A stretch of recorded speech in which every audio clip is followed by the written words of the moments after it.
Hello everyone, Zelrinth here, and today for Girls Frontline 2, we're going to be taking a look at all the translations for the broadcast that went live yesterday morning.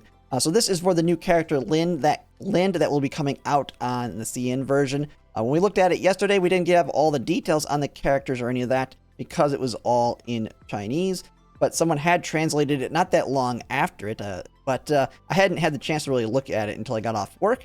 And so right now, it's going to go ahead and go through her kit here. I have glanced at it a little bit here, and overall, it looks pretty good, and it looks like it just flows right into the entire Corrosion team and how it all works kind of together.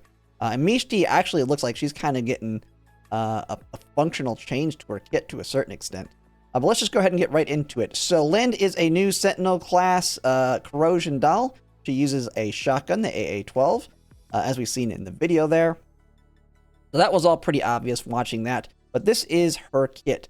So she revolves around stacking a sugar buff that goes on herself. This one sounds like it doesn't really do anything specifically. We'll have to see when we get the details, but it's just kind of like a counter, and the higher it gets, it triggers other things within her kit. Because you have at the start of battle, applies honey trap to all enemies. So this is another debuff that gets placed on the enemies at the start of battle, and then when the number of stacks of sugar reaches a certain number, the afflicted enemy units immediately explode. And then applies debuffs, and then dispels buffs from them. So it doesn't really give too much details on it, other than once you get to a certain amount of stacks, it's going to trigger an explosion on the enemies. It almost sounds like it's what we kind of seen with the test dummy in the video, but I'm going to guess it kind of works similar to how Klukai's works with those dot explosions. But this one's dealing with debuffs and buffs instead. And then Lind also has support attacks that deals AOE corrosion damage. So she's gonna be just like Peridia with her own support actions in AOE corrosion damage. I wonder how well she'll pair alongside Peridia. So it looks like she already does corrosive damage. So Mishti's conversion of AOE attacks to corrosion doesn't seem to apply here. But still, it's going to fit right in there with that team.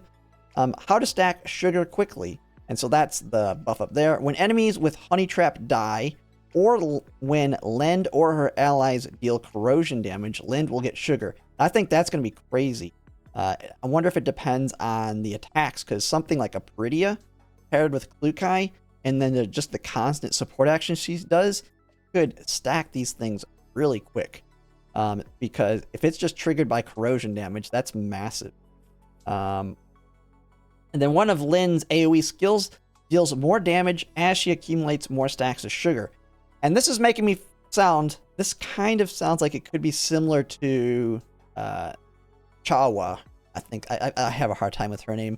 But the shotgun burn doll, where she has a stacking buff. I have a feeling this sugar is going to have a cap, and then it's going to be removed at V6 or some kind of figure there. Because it's ever increasing damage. Maybe it is you can just keep stacking these forever if you get a lot of dupes, and she becomes insane. We'll kind of have to see. But that's just my guess there. That's me just kind of throwing an idea out there. Additionally, Lind can use Sugar Overload and apply a special debuff, ketoacidosis, so giving them way too much sugar. And yeah, it doesn't say what that debuff does, I don't believe. Oh no, oh yeah, actually right here. The more stacks a ketoacidosis enemy has, the higher the corrosion damage it takes from Lind. Now, she is a Sentinel, so she's going to be a damage dealer. And, I mean, she's, like, her entire kit sounds like it's AoE as well. I don't know how, like, it sounds like she's going to pair very well with Klukai and just melting the map AoE-wise.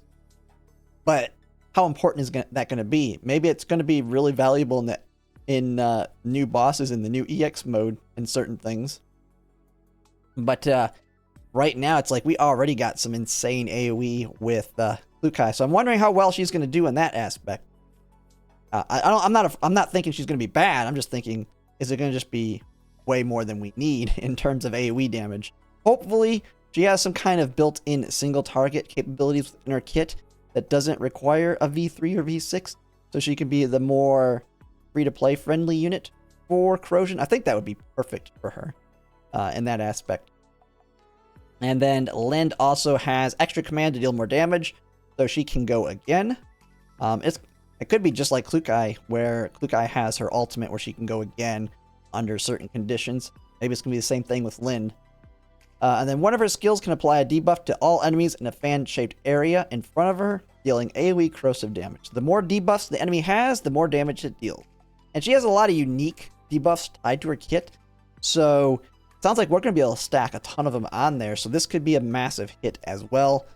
Just hoping that it has something tied to it that makes it do decent damage on single target, like maybe if you attack less than 3 units, it gets a 30% damage increase or something. We'll kind of have to see there. Just more AoE on that. And then Lind does synergize very well with Mishti with her new expansion key here. Lind has a key that allows her to select one allied unit on the field. That allied unit will not be able to move or use any skills. However, in exchange, that allied unit can apply defense down against all enemy units on the field. We already really have that. It's kind of built into the kits. This will make it a little bit easier. I wonder if it will be a unique defense down. We'll kind of have to see. But it is nice right there. And this pairs well with Mishti because of her new expansion key, which we'll look at in a second. And then Lind's signature weapon increases damage based on the number of debuffs the enemy has and further increases the damage if it's corrosion. So she sounds like she's going to be heavy on putting debuffs out there. Hopefully all of them are unique, so you're not worrying about her being redundant paired with like other team members that do the same thing. So that sounds pretty good right there. Then we have Mishti's expansion key, which kind of changes her functionality to a certain extent, which includes giving her a little bit of sustain. So while we're not getting a sustain unit for corrosion, she can kind of do a little bit of it. So at the start of battle, Mishti enters a Dreamwalk state, making her unable to use any basic attacks nor skills. She can also only use new additional skill Wake Up Order. So she's basically, I mean, this is what we've seen in, I'm pretty sure, the video where we saw the Z's over her where she was just sleeping. I'm pretty sure that's what this is. So she just, immediately as soon as the battle starts, she's just sleeping. And then if Mishti is in this Dreamwalk at the start of her action, it'll consume all of her Confectance Index, and then she'll gain Sleep Aid Kit at max stacks. And they have down here what Sleep Aid Kit was again. It increases damage by 10%, maximum of 2 stacks. So she will get 2 stacks of Sleep Aid Kit. I think her dupes increases those stacks, and so she can get more than 2 stacks depending on her dupes, because it says it puts her right to the max stacks. And then for each point of Confectance Index consumed, cleanses 1 debuff from herself and applies 1 stack of Dream Excitement to all allies. And Dream Excitement is, I believe, down here as well, or maybe we don't have the details on it yet. Yeah, maybe we don't have the details on Dream Excitement, but it applies a buff to all the allies.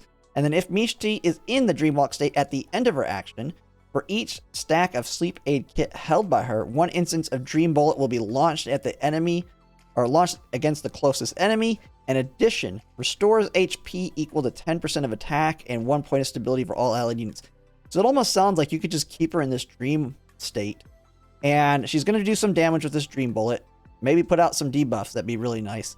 But then also she's sustaining your team over time with this, because it says all allied units. So it sounds like there's no range. You just have her sleep at the beginning of the map, and she's doing a little bit of damage here. She's applying some buffs to your teammates. She can tank damage because she's just kind of sitting there removing the debuffs that get put on her and then healing. So this could be, I mean, it could be a strategy. You just don't do much with her and just let her sleep the whole fight. We'll have to see the actual numbers and details on it though. But then you also have the new effects of Dreamwalk here as well. Mishti will not be able to move. We already seen that. That's why it pairs well with Lind, because Lind's little buff and the Dreamwalks have the same negative impact of not being able to use active skills, benefit from cover reduction, or be manually controlled. You can't do anything with her unless you use that 1 skill Wake Up Call. And then when entering the state, applies a Nightmare Shroud to all allied units. And Nightmare Shroud is, before being attacked, reduces the attacker's attack by 5% and cleanses 1 debuff on itself. If any weakness is being exploited by the enemy, it reduces the damage. So if you're weak to their attack, you get an even bigger reduction to the damage. And this is considered a corrosion buff as well. And this is something that we already had in Mishti's kit as well. And then all allied units gains Dream Guardian. Dream Guardian increases AoE damage from support attacks by 30%. That's going to be massive for Perdia there. Then for every 10 points of Confectance Index consumed, applies Nightmare Shroud to all allied units. And that's pretty much it. We don't know what Dream Bullet does, but it just sounds like it's a damaging attack that she does while in her sleep state. So that is everything pretty much on all the kit changes. Now we kind of have the same images we saw in the patch. And we have all the other stuff here, like the new outfits. And they're talking about, I mean, yeah, Sharky's was pretty crazy with the or updates to the skin here. And then just more details, and it looks like this was just like a actual event happening in China, what that was mentioning. They are getting the new oaths, so Lind and Cheetah. So Cheetah is going to be able to be oathed in CN, and they've been giving us early oaths, like way earlier than they have been in CN, so I could very well see us getting Cheetah sometime soon, since they're adding her into it. And then we have new added events to their past events. So as we know, a lot of the events are story related. So on the CN version, they've started adding them into this new mode where you can actually play through the story from those past events. So some of the stories have been rewritten. Lena's, for example, has been, this is kind of a hint for us on Global, added Lena's fully rewritten event. Lena could be coming up very soon for us, because that was one of the big things everybody mentioned, was that's why a lot of the electric units have been held back, is because of the rewriting of their stories. Well, it looks like hers is done, and so she could come very soon. And then happens right after Deep Oblivion. It kind of tells you when it takes place, and so happens right after Deep Oblivion. So, if I'm not mistaken, Deep Oblivion's the Leva. So that's kind of weird. That kind of goes, are we going to get like a Leva's event and then Lena's right after? Who knows? But that's just kind of where it places in the story. So that could give us a little bit of a hint of what's coming up. Just my guess. I have no clue. But I think they are going to try and keep the story in its natural order when they give us the events. And then starting, yeah, so it has the Commander, 404, Kalina, and the Elmo. So, have all that. Then they added Jawa's partially rewritten event. Partially. Which is kind of weird. We're just getting her now, so we're getting her event that's rewritten. Echo of Dawn. I think that's exactly what we're getting right now. So they're just getting the rewritten portion, so basically what we're getting on their side. And then they have optimizations, added auto battle sequencing options, boundary push, and phase breakthrough. And then added a formation system in the peak value assassin. So just a little bit of extra buster. This is kind of, it feels like it's going to be a filler patch, more or less, for the CN side. Getting the new character, a new event, and then a couple little new events and little mini games and stuff in there. They're having their big Billy World 2025 event. And then the next big thing is heavily related to the summer patch. So it sounds like they're going to have a big summer patch, which is probably the dorm system, like they mentioned here. Another major story event, or both. Or maybe they're wrong. They're kind of guessing. They did say something about giving a 10 poll every single month that they don't give that dorm patch on CN. So I'm going to guess that's what they're referring to as the dorm. They could also have another major event, because I think one of the things they're trying to do now is have a major event like every 3 months. Which is why it also is kind of lining up for us. Even though we didn't have a half anniversary, we're going to have a major event probably on our next patch after Jawa. So that's pretty much it. That's all the translations. This video actually went a lot longer than I expected. But yeah, overall, Lind looks really good. The only big thing is she really seems tied to the Corrosion team. And so you're going to want to have all 4 of them. At least, you're going to want at least Mishti and Peridia. It's kind of the big things, because she's going to help give a lot of damage increase to Peridia with the support actions. And then she just pairs well with Mishti in her dream state and all that. So she could very well be a replacement for Klukai if she's a lot more free-to-play friendly in terms of single target damage. We'll have to see, because she's got a lot of AoE. But she could be a lot better at single target and a lot easier to play with. And then you just drop Klukai and you go with Lind, Peridia, Mishti, and then maybe pair them with Tololo and Springfield. But it does very well seem like she's going to be tied to Mishti and Peridia if you want to maximize her damage. And then Klukai is still going to be good in there, because she gets those stacks of sugar from corrosion damage. So even if Klukai is not doing good single target damage, you very well may be having her as a buffer to Lind. We'll just have to see. But I do think the Corrosion team is coming together. We'll still need one more unit to kind of get the full team. But overall, I really like what I'm seeing so far. We just need to get the actual kit to kind of get a better idea of that. And then when she releases, the numbers for that kit. But yeah, that's pretty much it. If you like my content, if you could like, comment, subscribe, it really helps. And thanks for watching.